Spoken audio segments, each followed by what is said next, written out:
Партнеры.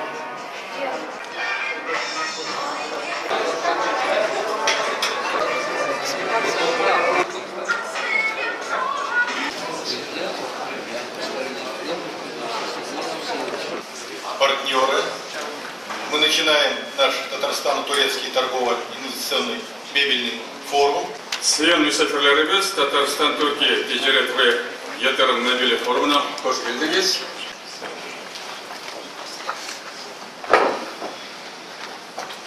Sözlerime Türkiye İş Adamları ve Sanayiciler Konfederasyonu heyetinde bulunan iş adamlarımızı Tatar kültürünün merkezi ve Volga'nın incisi Kazan'da görmekten duyduğum memnuniyeti dile getirerek başlamak isterim. Поддержки малого и среднего предпринимательства Турции, господина. Это очень интересно вот здесь. Который сейчас в основном, конечно, вводится. Адресной встречи, и как мы видим и знаем, что в Турции Sonsuz teşekkür ediyorum kurumun ve со стороны правительства были созданы. Bugün şunday Türk hem Tataristan işmekerleri katnaşında kursunda zorguna jığışıza. Türkler aytadilar, biz Tataristan'a kapital salara keldik, biz şirketlerimizni tagında üstürge tileybiz deb aytadilar. Tataristan işmekerleri bu Türk işmekerlerini qabul eterge asirmi hozirgi vaqtda siz o'zingiz de işmekerlik. Necha o'ylaysiz? Xudayning rahmati, shundan da bugun bek zo'r forum. Türkiye'nin TUSKON Konfederasyası, Торгово-экономическая промышленная konfederasyası bugün Tataristan yerinde hem aytırga kerak eng birinchi ko'ringan ayber ularning shu ijtimoiy darajada nishik ettirib biznes ekonomik ülkesinin uyushtiruvlari saqlandira.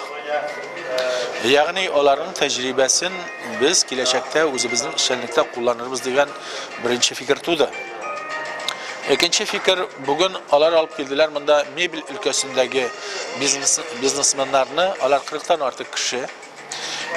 Hem biz de o şiratımızda Tataristan'dan gına tügül, Tatar dünyasından dağın şu yönelişte iş alıp barışı biznesmenlerini bir 12'lep regiondan mebel yetiştirmeyen şoğlanış hem orman hocaligindagi produksiyani yetiştirmeyen şoğlanışlarını çakırdık. Alay gına da tügül, Kişi biz TUSKON firmasının Rossiyadagi vakiller bilan ko'rishib, bizning butun dunyo Tatar ishmekerlerine yardım etish assotsiatsiyasi bilan o'zaro kelishuvlar olib bordik. Ham kelajakka ish planlari belgiladik. Men o'ylayman, bugungi kunda Yevropada, G'arb ellarida ekonomik qoqshab kelgan chog'da Türkiye boshqa regionlarda da iqtisodiy bozor izlayotgan, o'zining produksiyasini yetishtirib sotuv yo'llarini izlayotgan, bu bek durust deb sanayman. Ikkinchi yoqdan ulardagi texnologiya olg'a ketgan. Bizga qaraganda bu yoqdan men o'ylayman, Rossiyadagi ishmekerlarga bu bek foydali bo'lar, ham bekrakda bizning millatdoshlarimiz turunda bir ishilib, qayg'irtib ketganda. Ikkinchi yoqdan ular uchun TUSKON firmasi uchun ne qolsa o'rmon xo'jaligi produksiyasida kerak bo'lar. Bizning ishmekerlar anday shug'ul bilan da ishitalar, shug'ullanalar. Ham aytirga kerak kelajakda ularning dunyo ko'lam xalqaro tajribasi bizga bek kerak bo'lar deb o'ylayman. Bunda bir metodologik yoqdan bir yaxshi bir ko'rina Türkiye devleti var. Hem Türkiye devleti içinde şu ijtimoiy derecede yığışkan işmekerler var. Hem alar bik tığız beylenişte iş iteler. Hem TUSKON degan bu konfederatsiya, işmekerler konfederatsiyasi Türkiye'nin o'zine göre bugünkü 21. asırda dünya ko'lam bir brendga da aylanib borar. Meni qolsa bu bizning uchun o'zine göre bir metodologik aspektda.